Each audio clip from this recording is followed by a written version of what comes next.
काती तिखी मची मर मुनियाई हो मान विरमन तो मुंह पिरियां जा हथड़ा।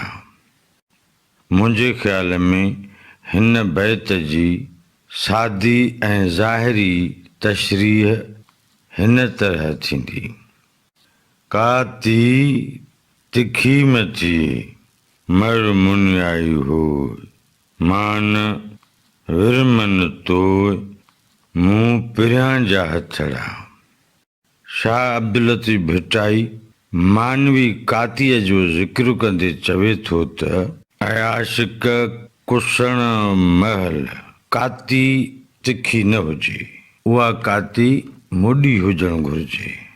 छो त जेकॾहिं काती तिखी हूंदी त जल्दी वही वेंदी ऐं काती मुडी हूंदी त साईं जन जा हथ अव्हां ते तमामु घणी देर ताईं तरसंदा ऐं अव्हां खे छुहंदा रहंदा। उन कुसण बहाने उन छुहण जो लुत्फ़ तमामु घणो आहे।